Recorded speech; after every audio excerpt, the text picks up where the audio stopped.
Sometimes the people we judge the harshest are carrying the heaviest burdens. Sometimes a woman living in rags was once someone's beloved wife, someone's brilliant mind, someone's everything before the world took it all away. In the dusty hills outside Dead Elm, everyone knew Mad Marnie as the crazy woman who lived like a hermit with nothing but a goat. When wealthy cattleman Silas Creed hired her to clean his father's old cabin, he expected nothing more than honest work. Marnie scrubbed floors without complaint, her weathered face telling stories of hard years. But when Silas walked into her home to deliver her pay, he discovered something that changed everything. Hidden behind her poverty was a past so remarkable and tragic that it would force him to question everything about second chances. What secret was Marnie hiding that could transform a forgotten outcast into someone whose very identity had been stolen? Before we jump back in, tell us where you're tuning in from, and if this story touches you, make sure you're subscribed, because tomorrow I've saved something extra special for you. The dust kicked up behind Silas Creed's black stallion as he rode into Dead Elm for the first time in 15 years. The town hadn't changed much, same weathered storefronts, same suspicious eyes peering from behind curtained windows, same feeling that time had forgotten this corner of Wyoming territory. But Silas had changed. The young man who'd left with nothing but anger and ambition had returned as one of the wealthiest cattlemen in 3 states, his empire stretching across thousands of acres of prime grassland. He dismounted in front of Murphy's general store, his leather boots hitting the dusty ground with the solid confidence of a man who'd learned to command respect through success rather than birthright. The townspeople noticed they always did when money rode into town. Whispers followed him as he tied his horse to the hitching post, conversations about how little Johnny Creed had made something of himself despite his father's reputation. His father. That's what brought him back. Thomas Creed had been Dead Elm's most skilled trapper, a man who could read animal signs like scripture and navigate the mountain passes blindfolded. But he'd also been the town drunk, the widower who'd lost himself in whiskey after Silas's mother died, birthing a stillborn daughter. The shame of it had driven young Silas away the moment he turned 16, swearing he'd never return to this place that held nothing but bitter memories.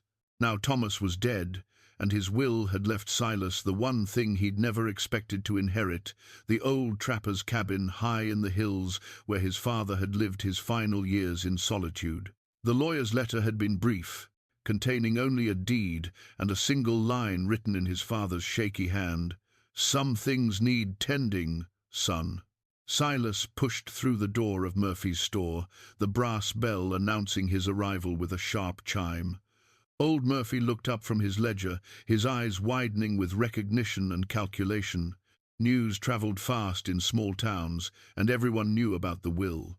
"Well, I'll be damned," Murphy said, setting down his pencil. "Little Johnny Creed, all grown up and prosperous-looking." "It's Silas," he replied evenly, his voice carrying the authority of a man who'd learned that respect was earned through actions, not arguments. "I'm here about my father's cabin."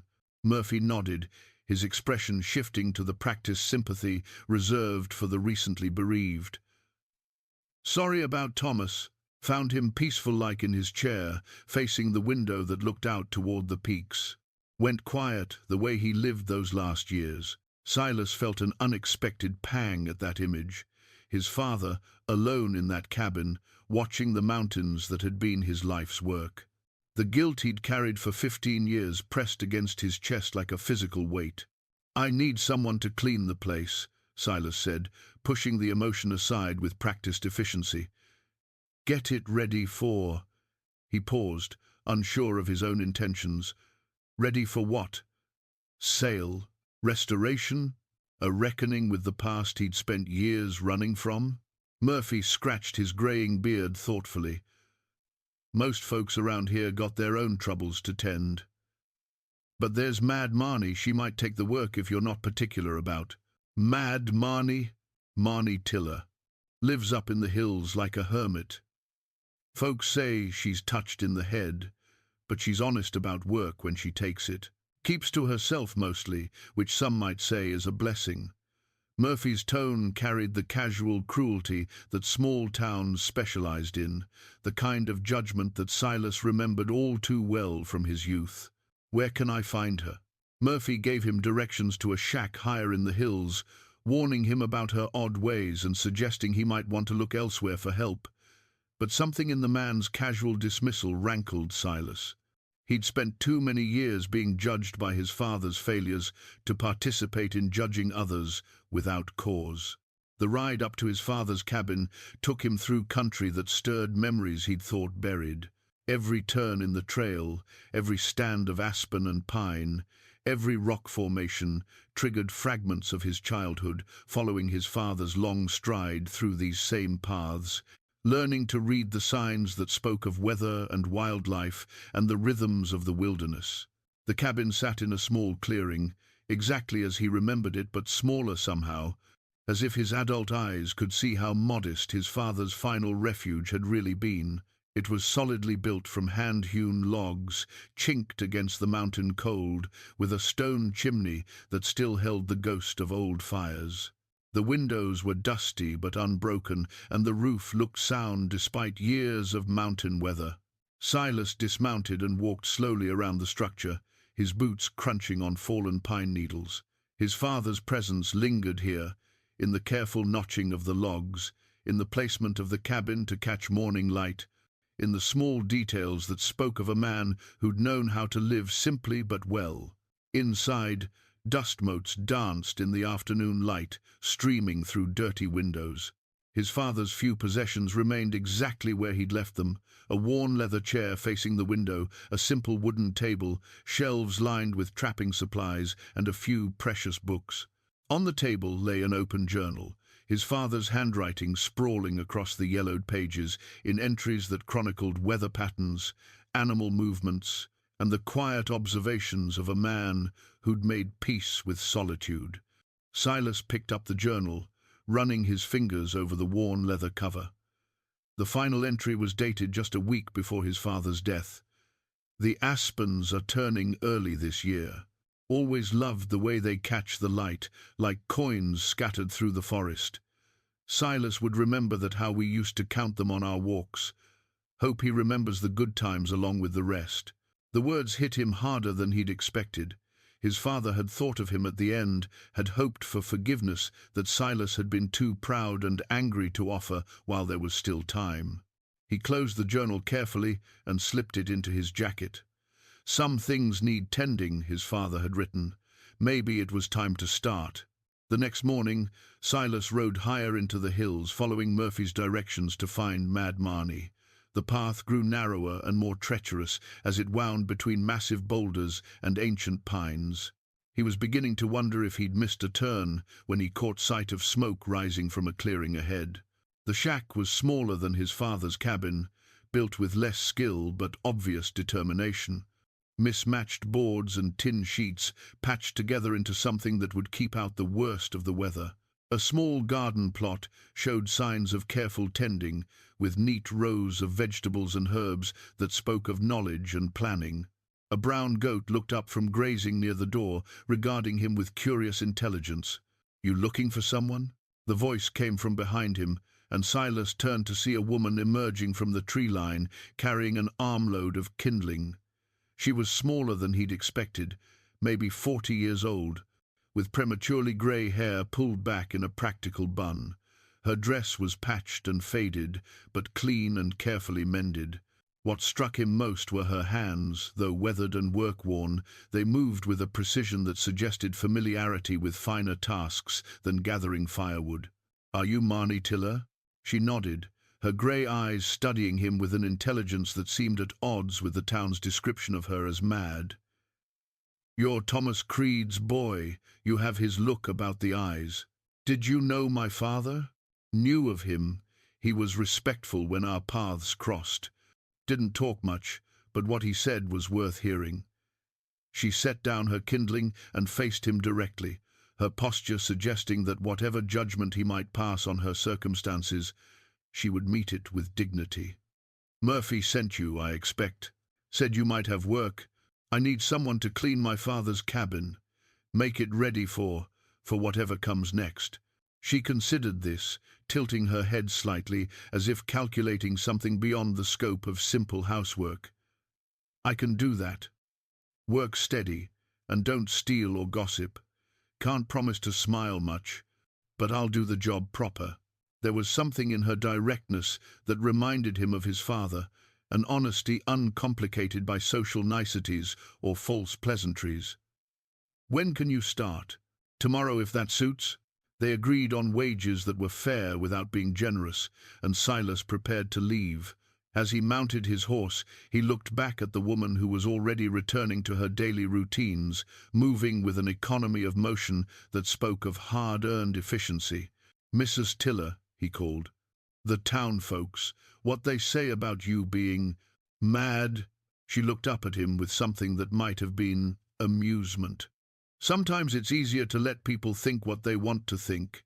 Saves explanations that nobody wants to hear anyway.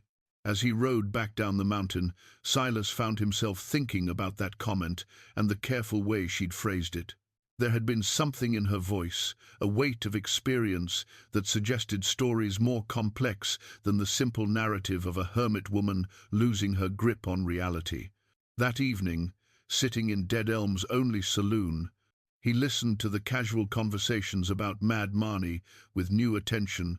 The stories were remarkably consistent and remarkably vague. She'd shown up maybe 10 years ago, kept to herself, lived like a wild woman in the hills. No one seemed to know where she'd come from or why she'd chosen such isolation, but everyone had opinions about her strangeness. Talks to herself up there, one man claimed, muttering about stars and numbers and such nonsense. Seen her gathering herbs at strange hours, added another. Moon-touched, if you ask me. But when pressed for specifics, the stories became vaguer, based more on assumption than observation. Silas began to suspect that the town's judgment of Marnie Tiller said more about their need for someone to look down upon than it did about the woman herself. Later that night, as he lay in the boarding-house bed that was softer than anything he'd slept in as a boy, Silas thought about second chances and the weight of other people's expectations.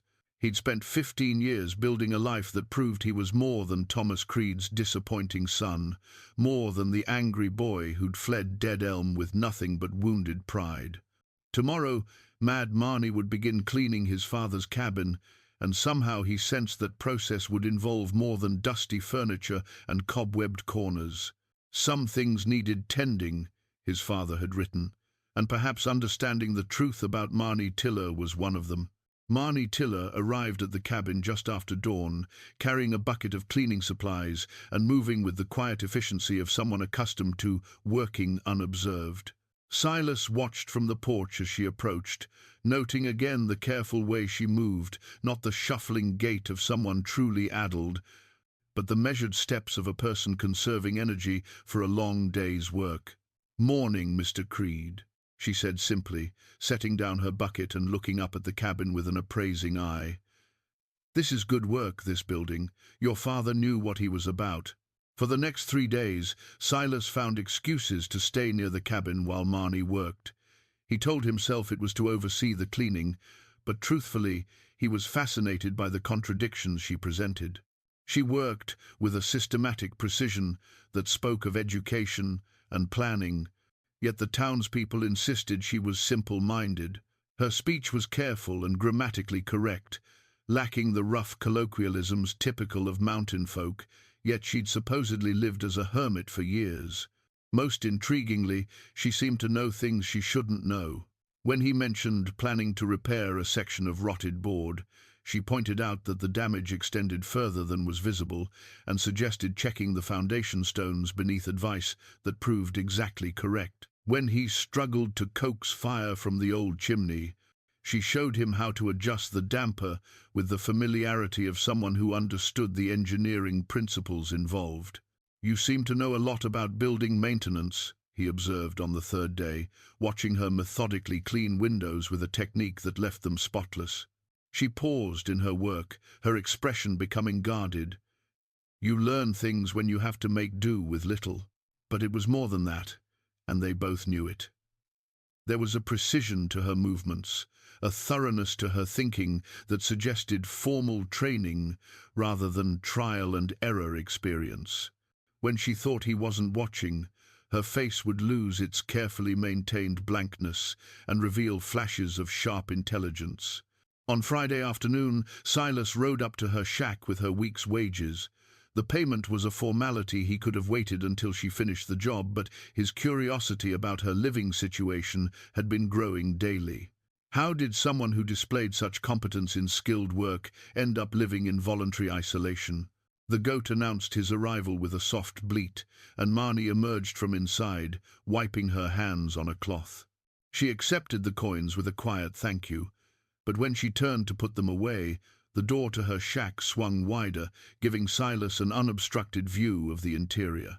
What he saw made him catch his breath. The single room was indeed small and sparsely furnished, but it was not the chaotic hovel he'd expected.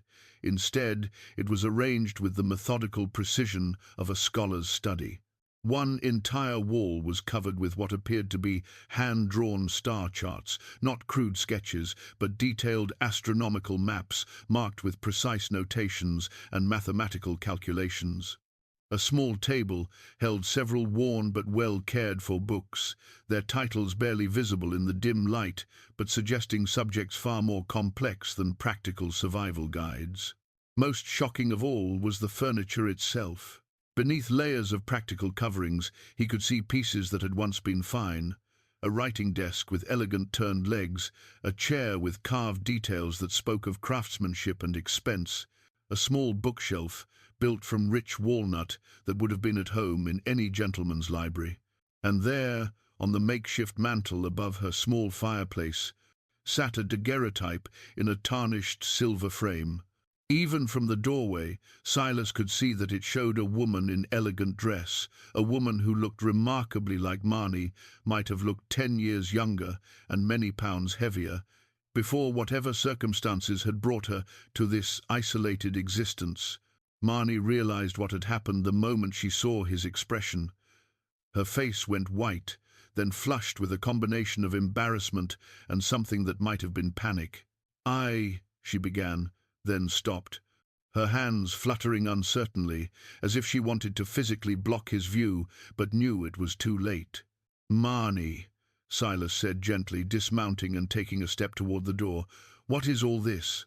She moved quickly to partially close the door, but not before he caught sight of something else that made his mind reel. A sheet of paper covered with mathematical equations, so complex they might as well have been hieroglyphics to his cattleman's understanding, yet executed in the same careful handwriting he'd seen her use to note measurements at the cabin. "It's nothing," she said, but her voice cracked on the words. "Just old things. Things that don't matter anymore." But they did matter, and they both knew it. The star charts alone represented hours of painstaking work, the kind of detailed observation that required not just intelligence, but formal training in astronomical principles.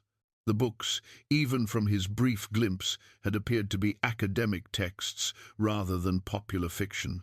And that daguerreotype, the woman in the image, had been photographed against a backdrop that suggested wealth and social position. "Marnie," he said again, keeping his voice soft but insistent.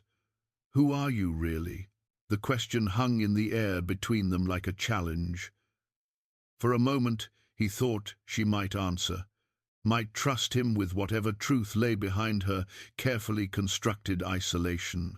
Her eyes, those intelligent grey eyes that saw far more than they revealed, searched his face as if trying to determine whether he could be trusted with secrets that had been buried for years.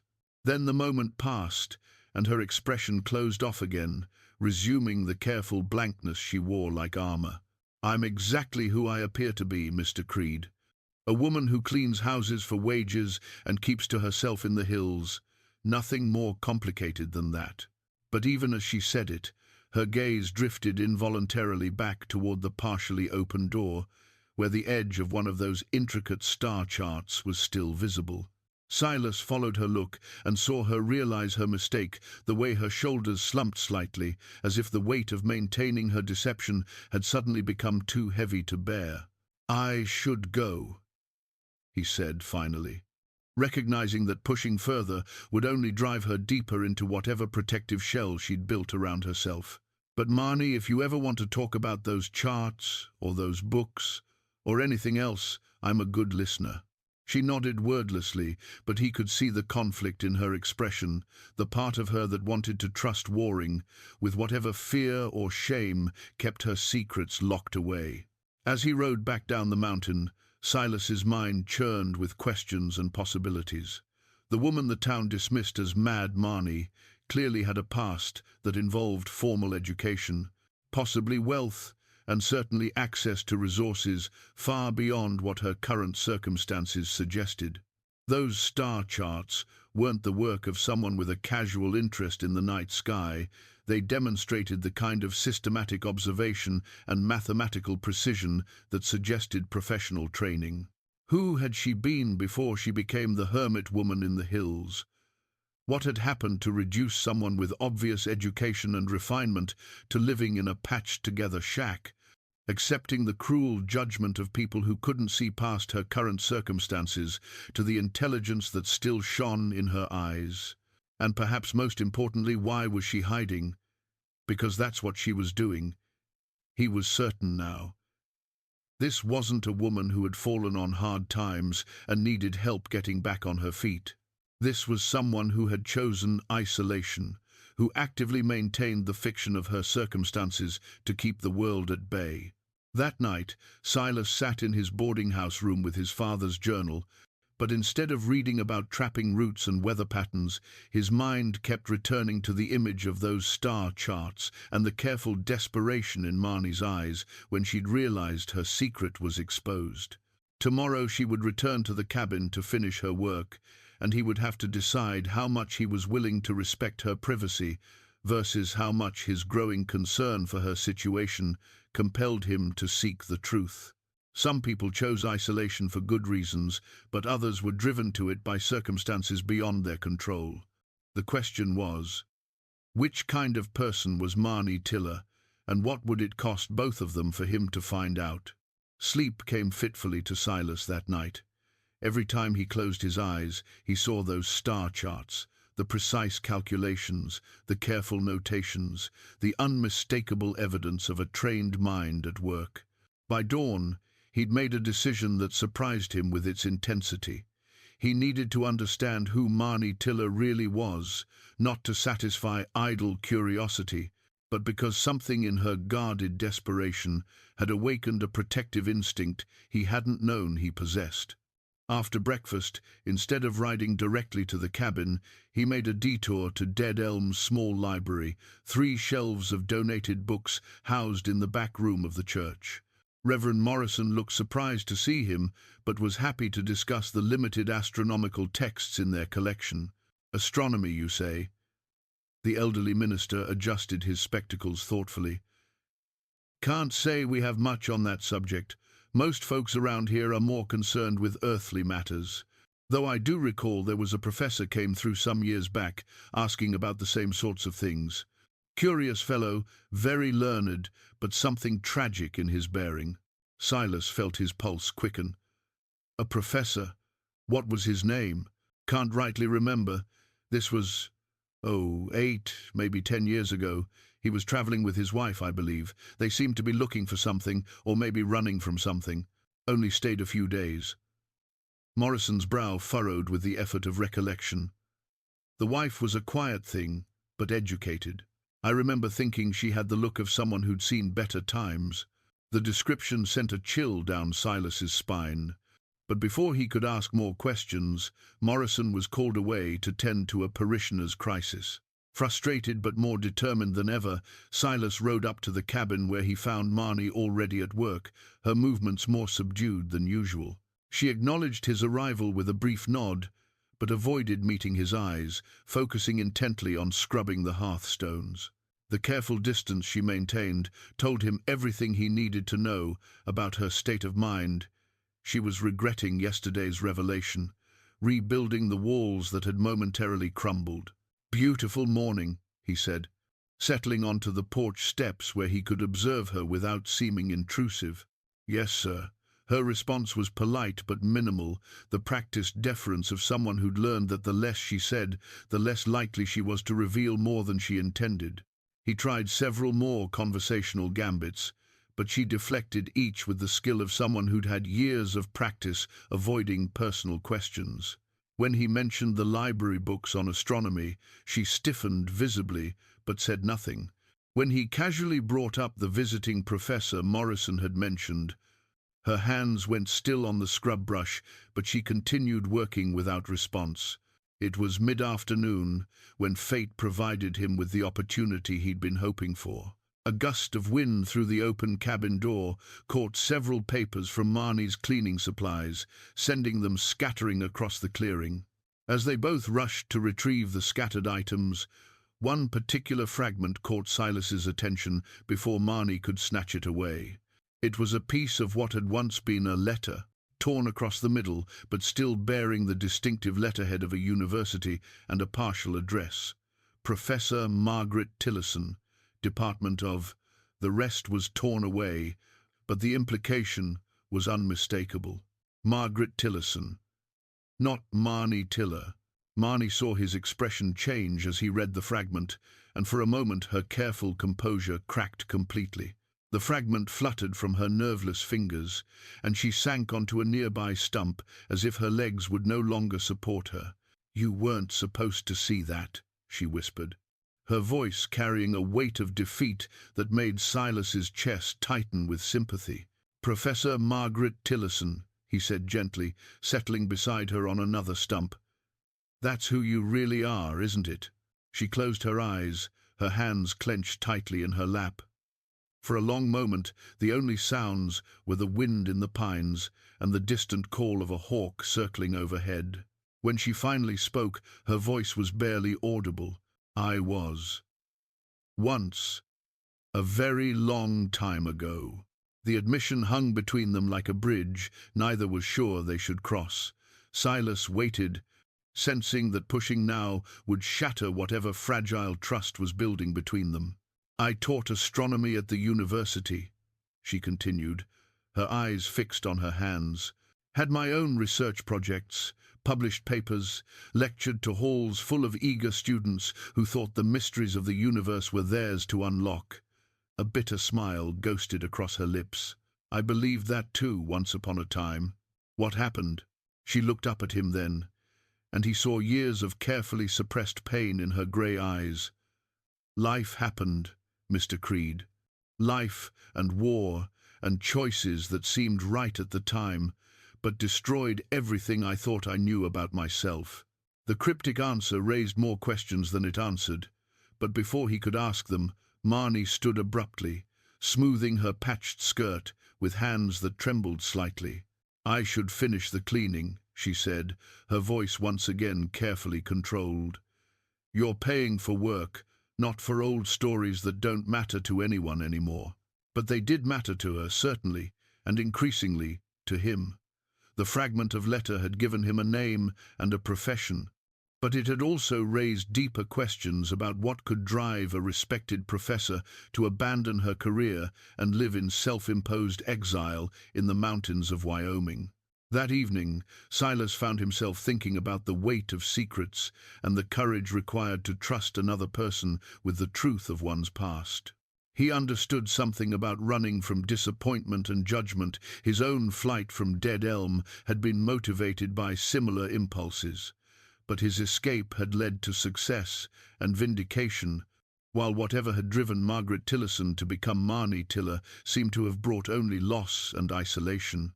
The torn letter fragment sat on his dresser, a tangible reminder of the mystery that was consuming more of his thoughts with each passing day. Part of him wondered if he should simply respect her obvious desire for privacy, take the cleaned cabin and leave Dead Elm as he'd originally planned. But a larger part, the part that had been stirred by her quiet dignity and hidden intelligence, knew he couldn't walk away without understanding what had brought a brilliant woman to such desperate circumstances. Tomorrow he would find a way to learn more about Professor Margaret Tillerson and what had happened to transform her into the woman the town called Mad Marnie. He owed her that much, and perhaps he owed it to himself as well. After all, they were both people who'd learned that sometimes the past followed you, no matter how far or fast you ran from it. The question now was whether understanding her story would provide the redemption they both seemed to be seeking, or whether some secrets were too dangerous to uncover for both the keeper and the seeker. The next morning brought an unexpected intimacy to their working relationship. Perhaps it was the shared knowledge of her real name, or maybe Marnie had simply grown weary of maintaining her careful facade, but she seemed marginally more relaxed as she moved through the final stages of cleaning the cabin. Silas found himself watching her with new appreciation for the subtle ways her true nature revealed itself. When she organized his father's remaining possessions, she handled the few books with reverent care, running her fingers along the spines with the familiarity of someone who understood their value beyond mere sentiment. When she cleaned the windows, she paused to gaze thoughtfully at the mountain vista beyond, her expression holding the focused attention of someone trained to observe and analyze natural phenomena. It was while she was sweeping the cabin's single room that disaster struck, or perhaps Providence intervened, depending on one's perspective. The worn handle of the broom caught on something protruding from between the floorboards, and as Marnie pulled to free it, she stumbled backward. Her hand shot out instinctively to catch herself, knocking over a small wooden box that had been sitting on the mantel. The box hit the floor with a sharp crack, and something metallic skittered across the planks before coming to rest against the wall. "Oh, no," she breathed, immediately dropping to her knees to examine the damaged box. "Mr. Creed, I'm so sorry, I'll replace whatever." But Silas barely heard her apology. His attention was fixed on the object that had fallen from the box, a gold ring that caught the morning light streaming through the clean windows. He knelt beside her and picked up the band, turning it over in his palm. The ring was a wedding band, but unlike any he'd ever seen. Instead of a simple engraved pattern, the gold surface was covered with tiny, precisely etched symbols, stars, crescents, mathematical notations, and what appeared to be constellation markers. It was beautiful workmanship, the kind of custom piece that would have cost a considerable sum and required a craftsman with specialized knowledge. Marnie had gone completely still beside him, her face drained of all color as she stared at the ring in his hand. "This is yours," he said quietly. It wasn't a question. Her eyes filled with tears she was too proud to shed. Very slowly she nodded. "The astronomical symbols," he continued, examining the delicate engravings. "Someone had this made specifically for you, didn't they? Someone who understood your work." "My husband," she whispered, the words so soft he had to strain to hear them. "David had it commissioned from a jeweler in Boston who specialized in scientific instruments," he said. Her voice caught, and she had to take a steadying breath before continuing. "He said it would remind me that love and science were both about seeing patterns in the chaos, finding the connections that weren't obvious to everyone else." The ring seemed to grow heavier in Silas's palm as he absorbed the weight of memory and loss it carried. He could picture it, a young professor receiving this unique gift from a husband who'd understood her passion well enough to commemorate it in gold and skilled craftsmanship. "What happened to him?" he asked gently, though he suspected the answer would be painful. "The war." The simple words carried a universe of grief. David was a Union officer, but more than that, he was brilliant. Trained as an engineer before he took up military service. They used his scientific knowledge for things that good men shouldn't have to do, even in wartime. She reached out hesitantly, and Silas placed the ring in her palm. She closed her fingers around it as if it were a lifeline, her knuckles white with the intensity of her grip. "He wrote to me when he could, but the letters became different. Troubled. He was working on projects he couldn't discuss, seeing things that haunted him. The last letter I received was just 3 lines. My dearest Margaret, if something happens to me, remember that not all victories are worth the cost of winning them. Keep the work alive. Keep the truth safe. Silas felt something cold settle in his stomach. What kind of work?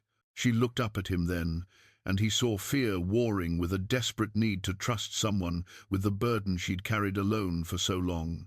David wasn't just an officer, he was part of a special unit that used astronomical calculations for military communications.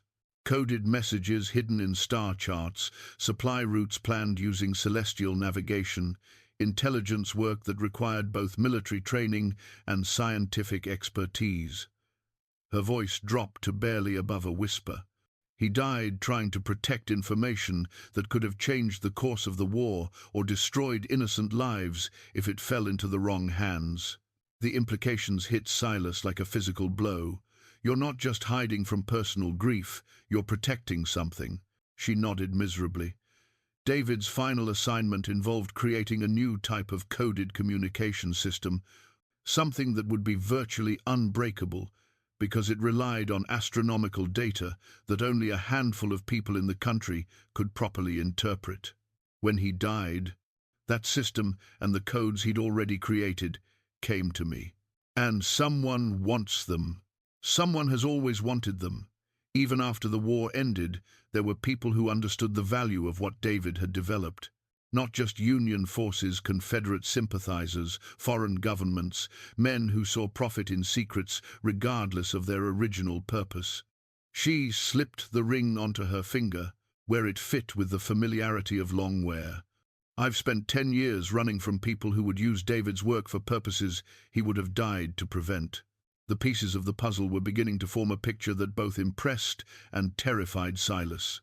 Margaret Tillerson hadn't simply fallen from academic grace, she'd been driven into hiding by circumstances far more dangerous than professional disappointment or personal loss. So you became Marnie Tiller, the mad hermit woman that nobody would look at twice. It worked, she said defensively. For 10 years, it worked. I kept David's research safe. I protected what he died for, and I hurt no one in the process. But Silas could see the cost the decade of isolation had taken on her. The brilliant professor had been buried so deep beneath the protective fiction of Mad Marnie that she'd almost convinced herself the academic life had been a dream. Margaret, he said, using her real name deliberately, what if there was another way? What if you didn't have to choose between protecting David's work and reclaiming your own life? She looked at him with an expression that held equal parts hope and terror, the look of someone who'd been alone so long that the possibility of genuine help seemed too dangerous to believe in. The ring caught the light again as she twisted it nervously around her finger, and Silas realized that whatever decision she made next would determine not just her future, but his own as well. Because, somewhere in the space of a few days, the fate of the mysterious woman called Mad Marnie had become inextricably linked with his own long-delayed reckoning with the past. 3 days later, while helping Marnie move his father's heavier furniture to better positions in the restored cabin, Silas made a discovery that changed everything he thought he understood about her connection to this place. He was examining a loose floorboard near the window when his fingers found something that shouldn't have been there, a slight depression in the wood that suggested deliberate construction rather than natural warping. When he pressed down, a section of the floor shifted slightly, revealing a hidden compartment beneath. "Marnie," he called, his voice tight with excitement and apprehension, "you need to see this." She hurried over from where she'd been arranging books on his father's shelf, her face going pale when she saw what he'd uncovered. Inside the hidden space was a leather-wrapped bundle, its surface worn smooth by careful handling. "That's," she began, then stopped, her hand flying to her throat as if the words had lodged there. "What is it?" Instead of answering, she knelt beside the compartment with trembling hands and carefully lifted out the bundle. As she unwrapped the leather, Silas caught his breath. Inside was a journal, its pages filled with the same precise handwriting he'd seen on the star charts in her shack. But this wasn't just any journal. It was a scientific record of astronomical observations, interwoven with deeply personal entries about love, loss, and the terrible weight of keeping dangerous secrets. "David and I lived here," she whispered, her finger tracing the journal's worn cover. "Before the war, during his brief leaves," and her voice broke. "This was where we were happiest, where we planned to retire when his military service ended." Silas felt the ground shift beneath his understanding of the situation. "Your father's cabin was your home, not your father's originally," she corrected gently. "David bought it from a trapper who was moving west. We spent 2 summers here, working on his communication theories and my astronomical research. I thought after he died, if I could just come back, if I could be close to the place where we'd been so happy." She opened the journal to a random page, and Silas could see entries in 2 different handwritings, hers and presumably David's. Scientific observations were interspersed with personal notes, discussions of stellar positions alongside plans for expanding the cabin, calculations for military codes beside love letters written in the margins. When I finally made my way back here, years after David's death, the place had been abandoned again. Sold for taxes, I learned later. A man named Thomas Creed had bought it for practically nothing, planning to use it as a hunting cabin, but never actually moving in. She looked up at Silas with eyes bright with tears. "Your father never knew, but he was protecting the place where I'd been happiest. Just by owning it, just by keeping it intact, he was preserving the only home David and I ever had together." The revelation hit Silas with unexpected force. His father, the man he'd judged as a failure, the drunk who'd embarrassed him throughout his childhood, had unknowingly been the guardian of something precious.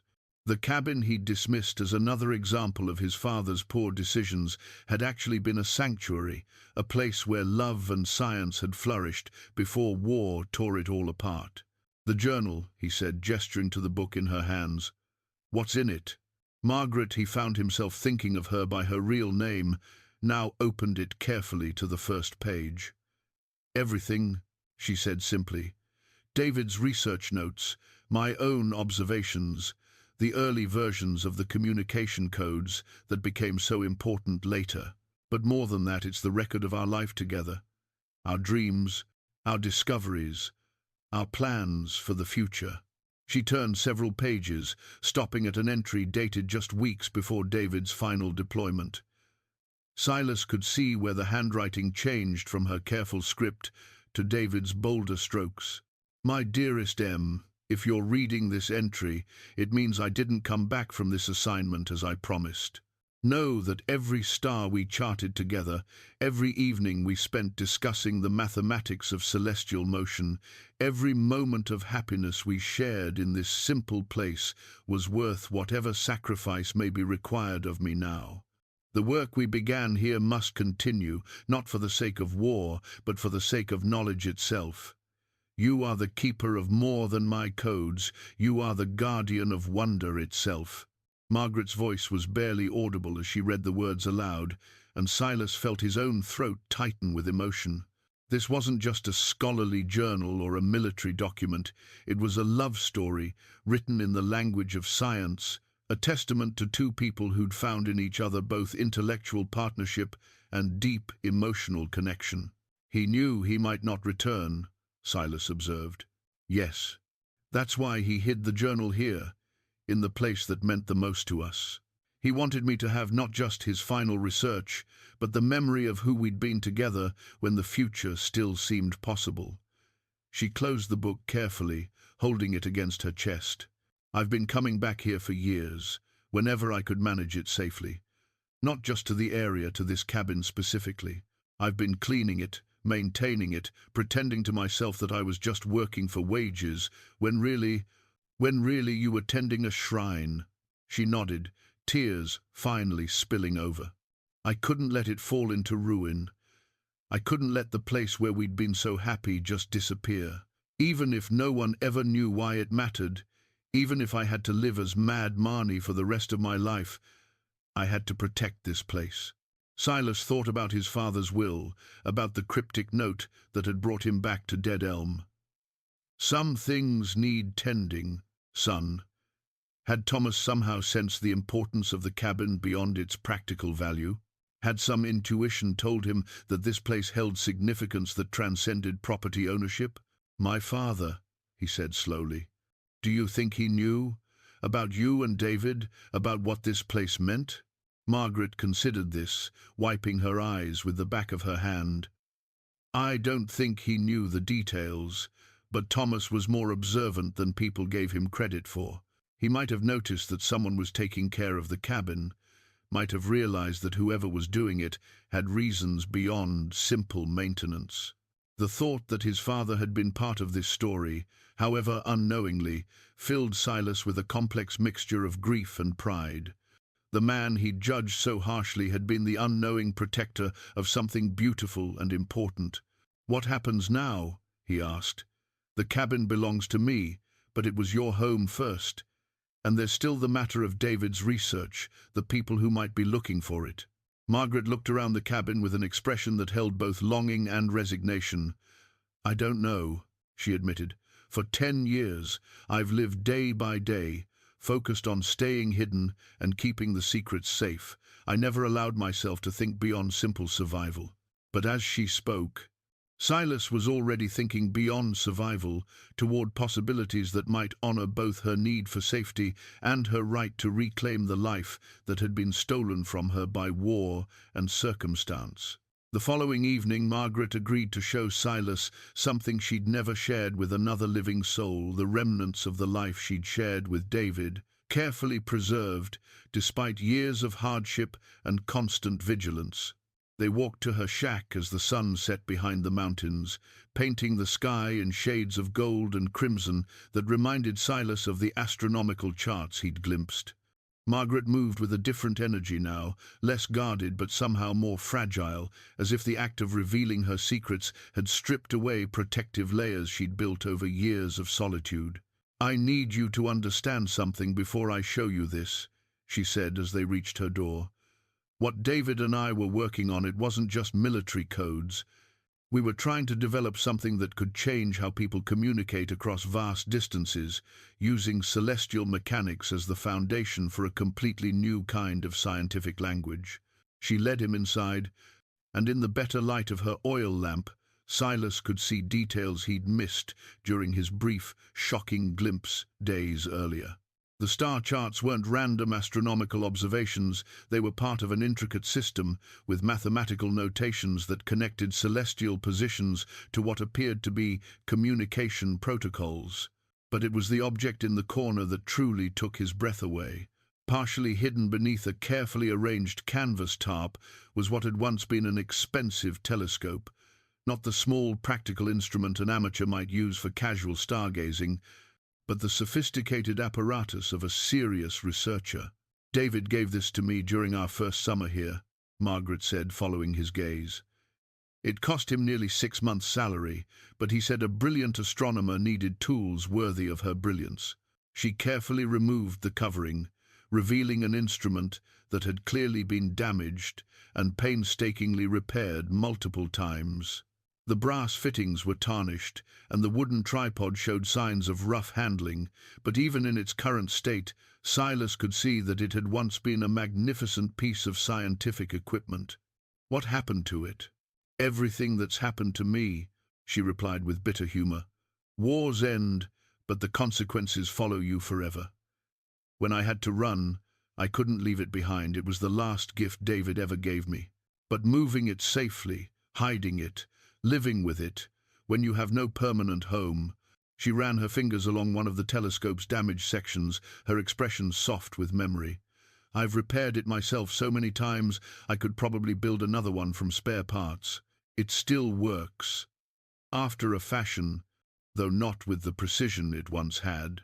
Silas found himself thinking about the telescope as a metaphor for Margaret herself, damaged by circumstances beyond her control, but still functional, still capable of remarkable things if given the chance to operate under proper conditions. "Show me," he said impulsively. "Show me what you were working on." She hesitated, then seemed to come to some internal decision. Very well, but you have to understand what David created, what I've been protecting. It's not just about astronomy or military communications. It's about the possibility of human connection across impossible distances. She moved to her makeshift desk and withdrew a collection of papers that had clearly been handled with reverent care. As she spread them out, Silas saw that they formed a comprehensive system, astronomical observations linked to mathematical formulas, which in turn connected to what appeared to be linguistic patterns. David's insight was that the movement of celestial bodies could serve as a universal timing mechanism, she explained, her voice taking on the enthusiasm of a natural teacher. If two people, no matter how far apart, could observe the same stars at predetermined times, they could use those observations as the basis for coded messages that would be virtually impossible to intercept or decode without the proper astronomical knowledge. She pointed to a series of calculations that meant nothing to Silas, but clearly represented complex mathematical relationships. But more than that, he theorized that this system could eventually allow for communication with anyone, anywhere in the world, as long as they had access to the night sky and understood the basic principles. The scope of the vision was staggering. In an era when long-distance communication was limited to telegraph lines and mail routes, David had conceived of a system that could theoretically connect any 2 points on Earth through shared observation of the heavens. He was working on a way to encode not just military intelligence, but scientific discoveries, personal messages, even cultural information. Margaret continued, "Imagine a scholar in Boston could share research with a colleague in London, or a family could maintain contact across vast distances, all using the stars as their medium." But as she spoke, Silas could see the shadow that crossed her, features the knowledge of how such innovations could be corrupted, used for purposes far removed from David's idealistic vision. "That's why people still want it," he said, understanding finally dawning. "Not just for military purposes, but for the commercial potential." She nodded grimly. In the wrong hands, David's system could be used to coordinate criminal activities, manipulate financial markets, or transmit information that was never meant to cross borders. The same principles that could unite scholars could also enable conspiracies. The weight of responsibility she'd carried for 10 years suddenly seemed crushing to Silas. She'd been protecting not just her dead husband's memory, but the integrity of his vision, ensuring that something created with noble intentions wouldn't be perverted into a tool for exploitation. "Margaret," he said quietly, "you can't keep running forever, and you can't protect this alone for the rest of your life." "I know," she whispered, and for the first time since he'd met her, she sounded truly defeated. "But I don't know what the alternative is. David trusted me to keep this safe, and I've failed him in so many ways already." "You haven't failed him," Silas interrupted firmly. "You've spent 10 years sacrificing everything to honor his wishes, but he never intended for you to spend your entire life in exile." He gestured toward the damaged telescope, the carefully maintained charts, the evidence of a brilliant mind forced to work in isolation. "This isn't protection anymore, it's self-imprisonment. And I don't think David would have wanted that for you." Margaret looked up at him with eyes that held a decade of suppressed longing for recognition, for intellectual companionship, for the simple right to be herself without fear of consequences. "What are you suggesting?" "I'm suggesting that maybe it's time to stop running and start fighting for the life you deserve to have." He reached out and gently touched her hand where it rested on David's papers. "I'm suggesting that you don't have to carry this burden alone anymore." The words hung between them, laden with implications that went far beyond the practical question of protecting scientific research. They were talking about trust, about partnership, about the possibility that two people who'd both been shaped by loss and disappointment might find in each other the strength to reclaim what they'd thought was gone forever. Outside, the stars David and Margaret had once studied together began to appear in the darkening sky, silent witnesses to a conversation that would determine whether the past would continue to imprison them or finally set them free. 2 days later, as Silas sat in Dead Elm saloon nursing a whiskey and pondering how to help Margaret reclaim her life, a conversation at the next table shattered his growing sense that they might have time to plan carefully. Government men were asking questions in Cheyenne last week, one of the local ranchers was saying to his companion.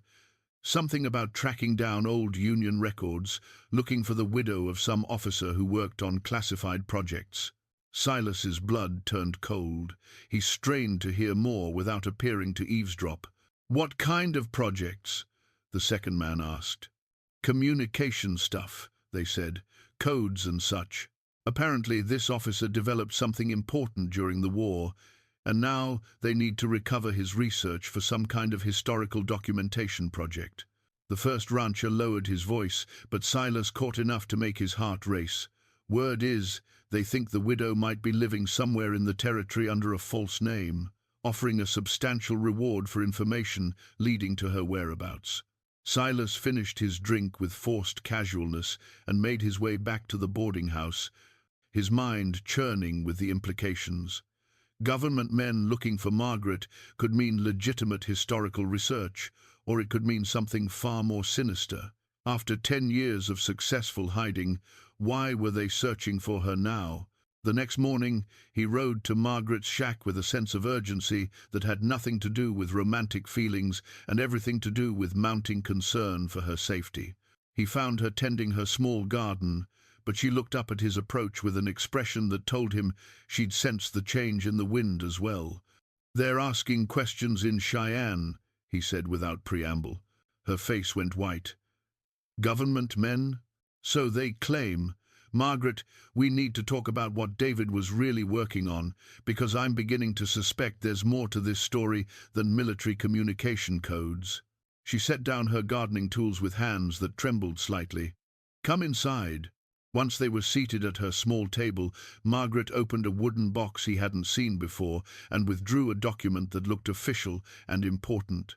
As she unfolded it, Silas could see it was some kind of military commission, but not the standard paperwork he'd expected. "David wasn't just a Union officer," she began, her voice steady despite the obvious strain. "He was part of a special intelligence unit that reported directly to the War Department. They called it the Celestial Communications Project." She pointed to specific lines in the commission papers. His assignment wasn't just to develop codes, it was to create an intelligence network that could operate independently of traditional communication lines. Something that would function even if telegraph systems were compromised or territories were occupied by enemy forces. Silas studied the document, noting official seals and signatures that suggested authorization at the highest levels of government. "This isn't just military history, is it?" "No." Margaret's voice was barely above a whisper. David's system worked so well that by the end of the war, they were using it to coordinate intelligence operations across multiple theaters. But more than that, they began using astronomical positions to encode the locations of supply caches, weapons, stores, and even gold shipments that were moved to prevent Confederate capture.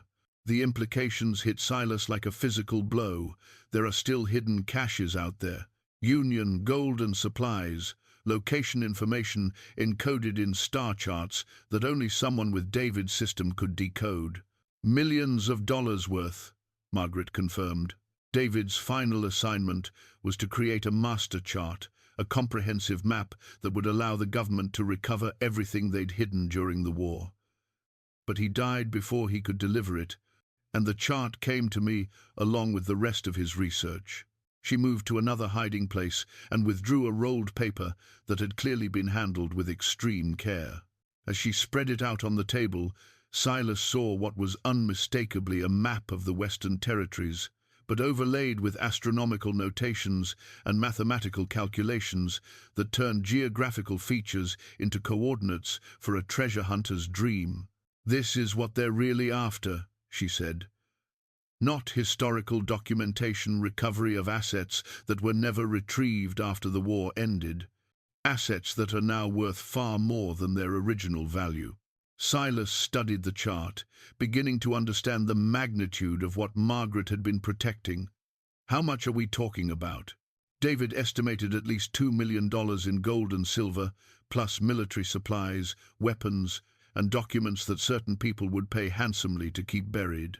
Her fingers traced some of the notations on the chart, but retrieving it would require not just the chart, but the mathematical knowledge to properly interpret the astronomical references. Someone would need to understand both the coding system and the scientific principles behind it. Someone like you, exactly like me, which is why I can never allow myself to be found by the wrong people. She began rolling up the chart with practiced efficiency. This isn't about patriotic duty or historical preservation. It's about greed, pure and simple. There are government officials, private investors, and probably criminal elements who would do anything to get their hands on this information. But even as she spoke, Silas was thinking about the conversation he'd overheard in the saloon. Margaret, what if the people looking for you now aren't the wrong people?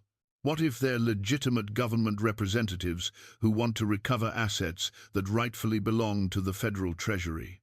She looked at him with an expression that held equal parts hope and cynicism. And what if they're not? What if I trust the wrong people and David's life's work ends up funding criminal enterprises or private fortunes? What if the gold that was meant to help rebuild the nation after the war instead goes to line the pockets of men who see it as nothing more than an opportunity for profit?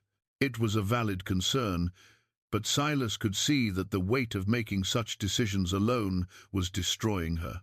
She'd spent 10 years as the sole guardian of secrets that could change lives and shape history, and the responsibility was crushing the brilliant woman who deserved to be contributing to the world instead of hiding from it. There has to be another way, he said finally. Some option that doesn't require you to spend the rest of your life running or risk betraying David's trust. If there is, I haven't been clever enough to find it. She looked at him with eyes that held a decade of exhaustion. Silas, I need you to understand something. If these government men find me, if they recover David's research and the location charts, I'll either become a valuable asset they can't afford to let go, or a liability they can't afford to leave alive. The stark reality of her situation settled between them like a cold mountain wind. This wasn't a romantic adventure or a mystery to be solved for the satisfaction of discovery. This was a matter of life and death, with stakes that reached far beyond personal happiness or individual redemption. Then we need to take control of the situation before they find you, Silas said, surprising himself with the determination in his voice. We need to find a way to resolve this on our terms, not theirs. Margaret studied his face for a long moment, as if trying to determine whether his confidence was based on genuine capability or naive optimism. What are you suggesting? I'm suggesting that maybe it's time to stop reacting and start acting. You've been protecting David's legacy by hiding it, but maybe the best way to honor his memory is to ensure his work serves the purpose he intended. Silas reached across the table and covered her hand with his. And maybe the best way to protect you is to make sure the right people understand that Margaret Tillerson is more valuable as an ally than as a fugitive. The proposal hung between them, representing a fundamental shift from defensive tactics to proactive strategy. It was dangerous, possibly foolhardy, and certainly terrifying for someone who'd survived a decade by avoiding attention. But as Margaret looked into Silas's eyes, she saw something she'd almost forgotten existed, the possibility that she might not have to face the future alone. The coded star map lay spread across the cabin's wooden table like a blueprint for destiny.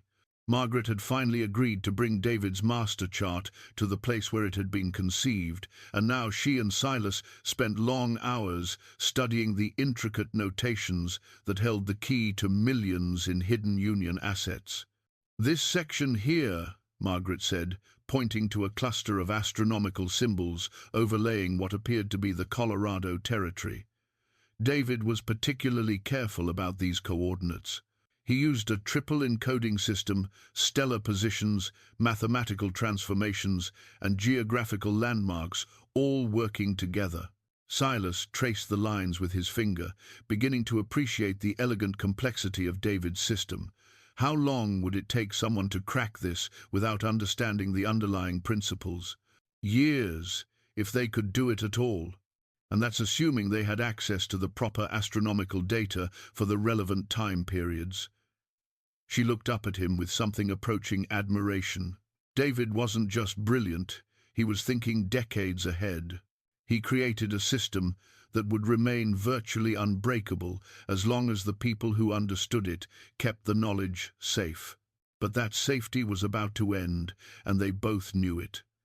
The government men asking questions in Cheyenne were closing in, and Margaret's decade of successful hiding was coming to its inevitable conclusion. "We have three options," Silas said, summarizing the difficult conversation they'd been having for the past 2 days. "We can run, try to stay ahead of them, and hope they eventually give up the search. We can hide the research and let them find you without it, hoping they'll believe you don't have access to what they want. Or we can meet them on our terms instead of theirs," Margaret finished. "Present ourselves as willing partners rather than fugitives to be captured." It was the third option that terrified her most, because it meant trusting people she'd spent 10 years avoiding. But as they'd talked through the alternatives, both had come to realize that running was no longer sustainable, and hiding the research would only delay the inevitable confrontation. "If we're going to do this," Margaret said, her voice steady despite the magnitude of what she was proposing, "we need to ensure that David's work serves the purpose he intended. The assets he helped hide were meant to aid in post-war reconstruction, not to line private pockets or fund criminal enterprises." Silas had been thinking about this problem for days, and he'd reached a conclusion that surprised him with its audacity. What if we recover some of the assets ourselves first, establish our credibility, and demonstrate our good faith by returning something valuable to the proper authorities? Margaret stared at him as if he'd suggested they attempt to lasso the moon. "You're talking about launching our own treasure hunt based on David's charts. I'm talking about proving that we're allies, not obstacles. If we can show up with tangible evidence of our willingness to cooperate, actual recovered assets, rather than just promises of cooperation, we'll be negotiating from a position of strength instead of desperation."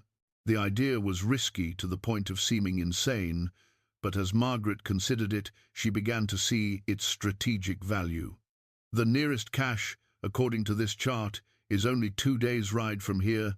David marked it as containing approximately $50,000 in gold coins and some important military documents. "Enough to prove our point without emptying the entire treasury," Silas agreed. "And if we can document the recovery process, show exactly how David's system works, it demonstrates that we're the solution to their problem rather than the cause of it." But even as they planned their expedition, both were aware of the enormous risks involved. If they were wrong about the government agent's intentions, if the men looking for Margaret represented private interests rather than legitimate federal authority, their gesture of good faith could end in disaster. "There's something else we need to consider," Margaret said quietly. "If we do this, if we reveal ourselves and David's research to the authorities, there's no going back. I can never return to being Mad Marnie, living in anonymity in the hills. Whatever happens next, my real identity will be known." Silas understood the weight of what she was saying. For 10 years, the fiction of Mad Marnie had been her protection, allowing her to hide in plain sight among people who would never look closely enough to see the brilliant mind behind the disguise. Abandoning that protection meant trusting that the future would offer better alternatives than the past. "And there's no guarantee they'll let us simply return to normal lives afterward," she continued. "David's knowledge, my ability to interpret his research, we might find ourselves permanently employed by people who see us as assets rather than citizens." It was a sobering thought. Success in their mission might mean trading one form of captivity for another, exchanging the freedom of anonymity for the constraints of government service. But as they sat in the cabin that had once been their sanctuary, surrounded by the evidence of a love story written in the language of science, both realized they'd already made their choice. The alternative, endless running, constant fear, the slow death of hope, was no longer acceptable. "We'll need supplies for a multi-day expedition," Silas said, moving into practical planning mode. "And we'll need to be extremely careful about our route. If government agents are already in the territory asking questions, we can't afford to be seen heading in the direction of David's cache sites." Margaret nodded, her mind already working through the logistical challenges. "I'll need to bring the portable astronomical instruments. The recovery process requires precise calculations based on current stellar positions, not just historical data." They spent the rest of the day planning their expedition with the meticulous care of people who understood that everything depended on getting the details right. Routes were mapped, supplies were gathered, and contingency plans were developed for various scenarios they might encounter. As evening approached, Margaret carefully wrapped David's master chart and secured it along with her other precious documents. "Silas," she said as she worked, "I need you to understand something. If this goes wrong, if we're captured or killed, or if the research falls into the wrong hands, it won't just be our lives that are affected. David died protecting this information, and other people have risked everything to keep it safe." "I understand," he replied, and he meant it. This wasn't just an adventure or a romantic gesture, it was a mission with historical significance and contemporary consequences that would ripple far beyond their personal lives. That night, as they made their final preparations, Margaret showed Silas something she'd never revealed to anyone, a letter David had written to her just before his final deployment, sealed and marked with instructions that it should only be opened if she ever found herself forced to reveal his research to others. "I've carried this for 10 years without opening it," she said, holding the envelope with trembling hands. "But if we're really going to do this, if we're going to trust strangers with David's life's work, maybe it's time I learned what he wanted me to know." She opened the letter carefully, her eyes filling with tears as she read words that had waited a decade to be seen. When she finished, she handed it to Silas without comment. The letter was brief but devastating in its clarity. "My dearest Margaret, if you are reading this, it means the world has forced you to make impossible choices about our work. Know that whatever decision you make with my blessing and my love. The research we began together was always meant to serve humanity, not to imprison the woman I love in a life of fear and solitude. Trust your brilliant mind, trust your compassionate heart, and trust that some things are worth the risk of losing everything. The stars we studied together will guide you to the right choice, just as your love has guided me to be a better man than I ever thought possible. Whatever happens, remember that our love story was written in the language of the universe itself, eternal, beautiful, and unbreakable. With all my love and complete faith in your judgment, David." As Silas finished reading, he looked up to see Margaret gazing out the cabin window at the emerging stars, her face serene despite the tears on her cheeks. "He knew," she said simply. "Somehow he knew this day would come, and he wanted me to be free to choose my own path when it did." Tomorrow they would begin their journey to recover David's hidden cache, taking the first step toward either vindication or destruction. But tonight, in the cabin where their love story had begun, Margaret Tillerson finally allowed herself to believe that the future might hold something more than mere survival. The stars David had taught her to read glittered overhead like a benediction, and for the first time in 10 years, Margaret felt ready to trust their guidance toward whatever destiny awaited. The federal agents arrived in Dead Elm 3 days later, just as Margaret and Silas were returning from their successful expedition to recover David's hidden cache. They rode into town with $50,000 in Union gold secured in their saddlebags and an official presidential citation that would change everything. Margaret had found the document sealed in a waterproof container alongside the gold, exactly where David's calculations had indicated it would be. The citation, signed by President Lincoln himself, officially recognized Captain David Tillison's extraordinary service to the Union cause and granted special protections to his widow in recognition of her continued guardianship of classified materials. Mrs. Margaret Tillison, the lead federal agent, called out as they dismounted in front of Murphy's store. "I'm Agent Harrison, United States Treasury Department. We've been looking for you for quite some time." Margaret squared her shoulders and faced the three men with a dignity that made Silas's chest swell with pride. Gone was any trace of the timid hermit woman who'd hidden in the hills. This was Professor Margaret Tillison, and she was done running. "Gentlemen," she replied evenly, "I believe you're looking for these."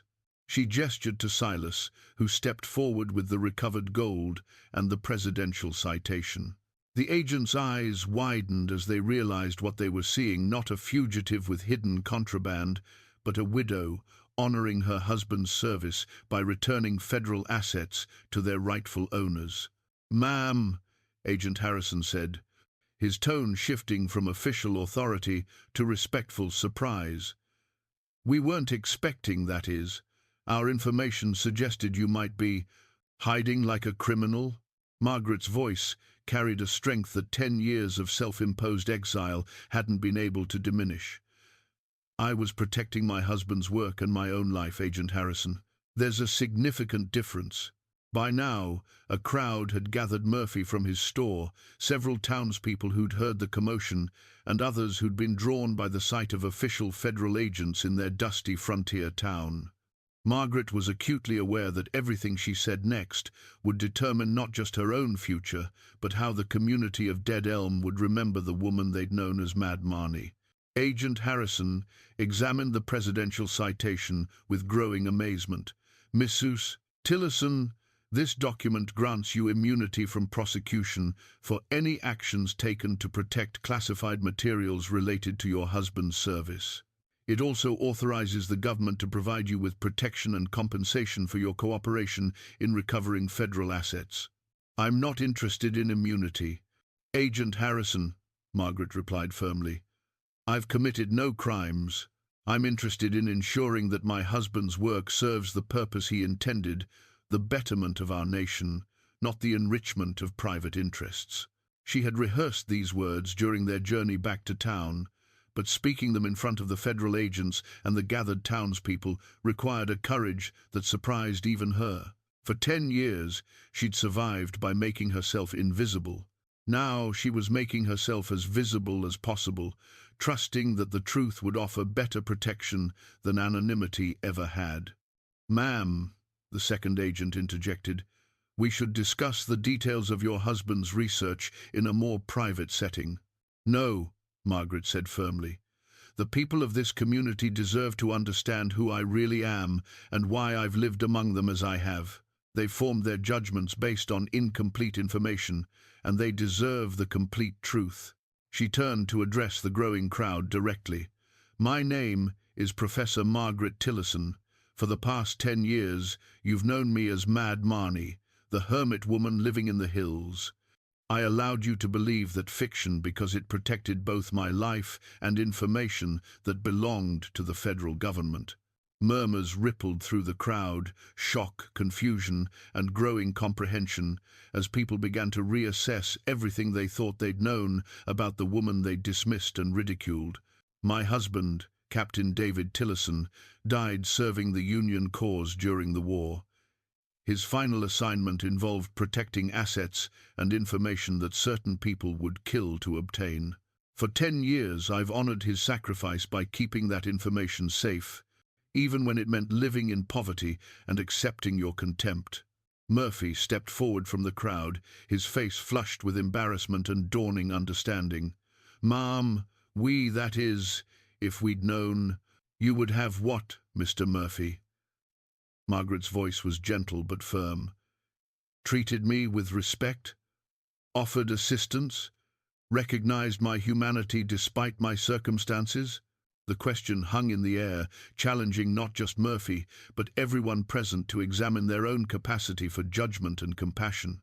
The point, Margaret continued, is not to shame anyone for past actions, but to demonstrate that we all carry more than what appears on the surface. The woman you called Mad Marnie was protecting something precious, not just government secrets, but the memory of a love that gave meaning to sacrifice. Agent Harrison stepped forward respectfully. Mrs. Tillerson, the government is prepared to offer you full recognition for your husband's service and your own sacrifices. We're also prepared to discuss your future in terms that honor both your expertise and your preferences. Margaret looked at the citation in her hands, the document that represented not just David's recognition, but her own freedom to choose what came next. After a decade of hiding, she was finally free to be herself, to claim her rightful place in the world, and to determine her own destiny. The transformation was complete. Mad Marnie was gone forever, and Professor Margaret Tillerson had returned to the world. 3 hours later, in the formal meeting that followed the public revelation, Agent Harrison presented Margaret with an offer that would have seemed impossible just days earlier: a brand new telescope, custom-built by the finest instrument makers in Boston and shipped west at government expense as a gesture of respect for her service and expertise. The Smithsonian Institution has requested your consultation on establishing astronomical research stations throughout the Western Territories, Agent Harrison explained, as Margaret examined the magnificent instrument. Your husband's communication theories have applications far beyond military use applications that could revolutionize scientific collaboration across vast distances. The telescope was a masterpiece of precision engineering, its brass fittings gleaming with careful craftsmanship and its optics representing the finest available technology. But more than its practical value, it symbolized something Margaret had thought she'd lost forever: the recognition of her professional capabilities and the invitation to contribute meaningfully to the advancement of knowledge. Silas watched from across the room as Margaret's fingers traced the telescope's elegant mechanisms, her expression holding wonder mixed with careful consideration. This was her moment of choice, the opportunity to reclaim not just her identity but her purpose. "There are conditions," she said finally, her voice steady but thoughtful. Agent Harrison nodded respectfully. "We expected there would be. First, I want complete transparency about how my husband's research will be used. Any applications beyond scientific research must be approved by a civilian oversight committee that includes academic representatives." "Agreed." "Second, I want the right to establish my research station here in Wyoming Territory with full federal support but local autonomy. The people of this community deserve to benefit from the opportunities that my work might create." Agent Harrison glanced at his colleagues, then nodded again. "That can be arranged." "Third," Margaret continued, her eyes finding Silas across the room, "I want it understood that any future work I do will be in partnership with people I choose to trust. I've spent 10 years in isolation, Agent Harrison. I have no intention of spending the rest of my life as a government asset rather than a free citizen." The terms were more assertive than anyone had expected from a woman they'd been tracking as a fugitive, but Agent Harrison seemed impressed rather than offended by Margaret's directness. "Mrs. Tillerson, the government's interest is in recovering federal assets and ensuring that your husband's innovations serve legitimate purposes. Beyond that, how you choose to live your life and conduct your research is entirely up to you." Margaret looked through the telescope's eyepiece, adjusting the focus with the familiarity of someone returning to beloved work after long absence. "Then I accept your offer, with the understanding that this is a partnership between equals, not an employment arrangement."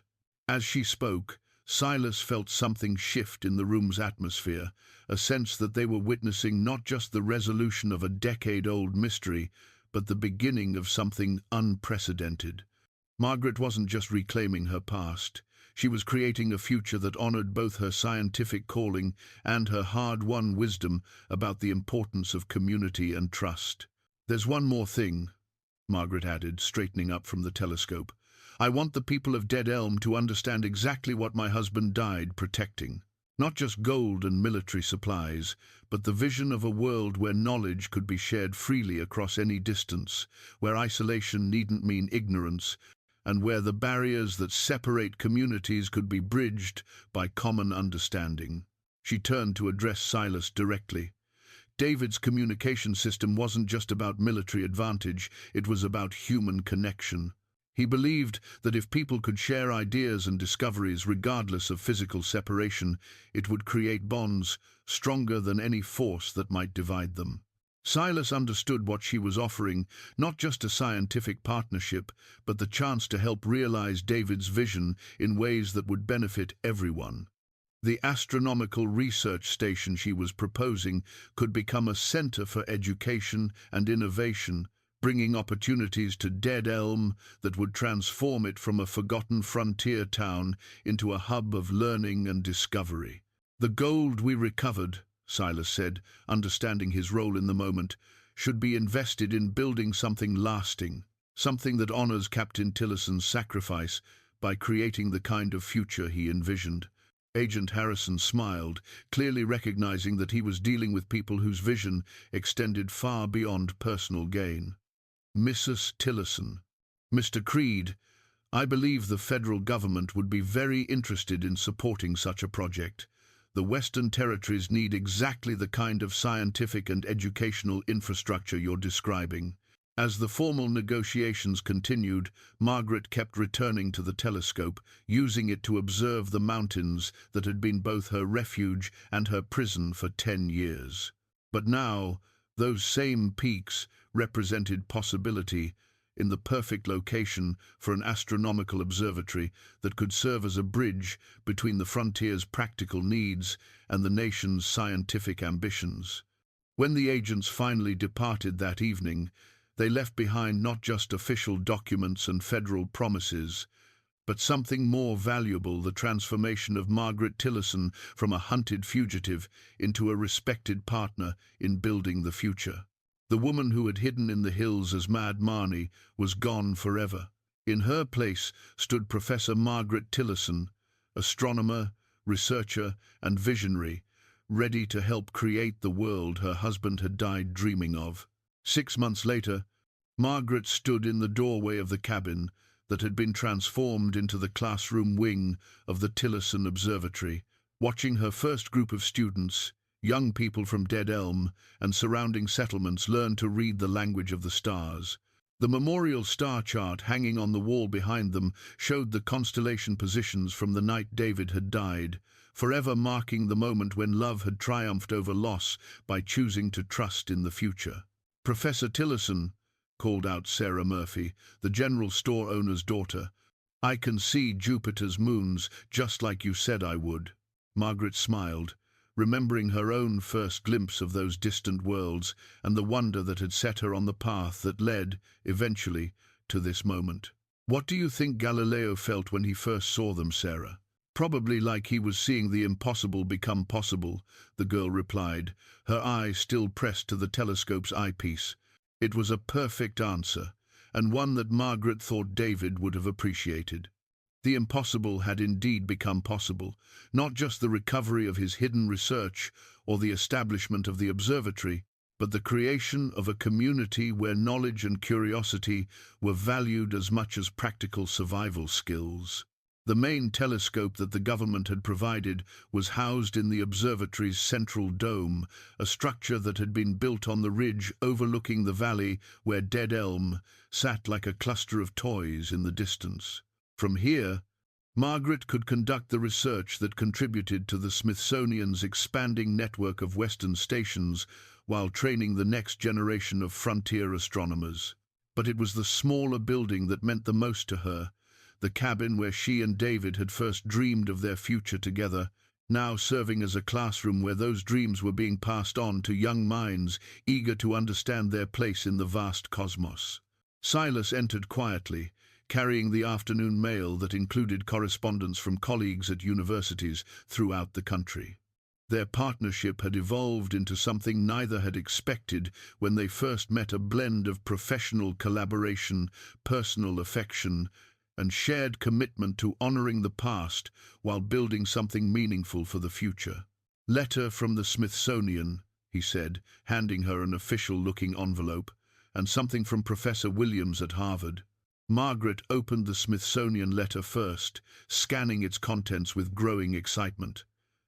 "They want to publish David's communication theories in their annual proceedings," she announced, with full credit to Captain David Tillerson and acknowledgement of his service to the Union cause.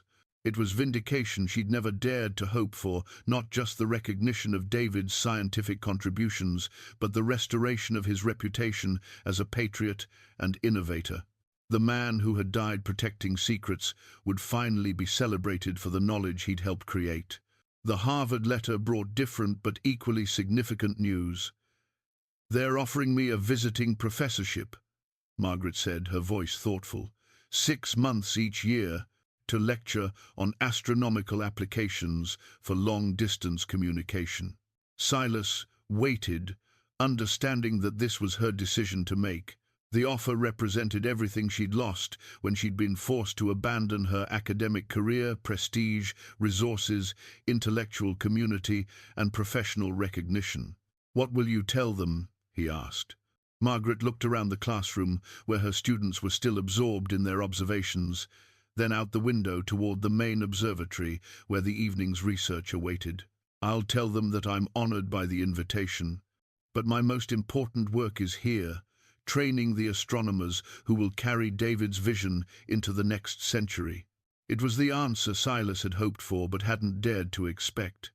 Margaret had chosen to build something new rather than reclaim something old, to create a future that honored the past without being imprisoned by it.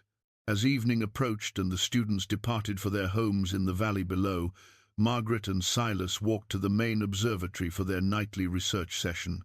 The routine had become precious to both of them, the shared work of cataloguing stellar positions and testing communication theories. The quiet companionship of two people who'd found in each other both intellectual partnership and emotional sanctuary. The memorial star chart caught the last light of sunset as they passed through the classroom, and Margaret paused to touch the frame gently. "David would be amazed by all this," Silas observed, following her gaze to the chart that had become the observatory's most treasured artifact. "He would be proud," Margaret agreed. "Not just of the scientific work, but of the community we've built around it. He always believed that knowledge belonged to everyone, not just to those privileged enough to attend universities or wealthy enough to afford private tutors."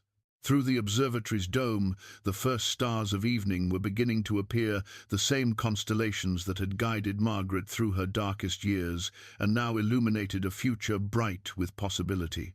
The woman who had hidden in these mountains as Mad Marnie had become the foundation of something larger than herself, something that would endure long after her own observations were complete. "The town council wants to rename the settlement," Silas mentioned as they began setting up the evening's equipment. "They're calling it Tillerson Station, in honor of you and David." Margaret considered this, thinking of the people who had learned to see her not as the crazy hermit woman, but as the neighbor whose work brought opportunity and distinction to their community. "I think David would prefer Starlight Station," she said finally, "something that looks forward rather than back, something that celebrates what we're building together rather than what we lost in the past." As the stars emerged in full glory above the Wyoming mountains, Margaret Tillerson began another night's work of reading the cosmic patterns that connected all things across impossible distances. Beside her, Silas recorded observations that would contribute to humanity's growing understanding of the universe, while in the valley below, the lights of a small frontier town twinkled like earthbound stars. The journey from Mad Marnie to Professor Margaret Tillerson was complete, but the larger journey, the one that David had envisioned and that she was now bringing to life, had only just begun. In the language of the stars that she'd learned to read so well, the future looked bright indeed.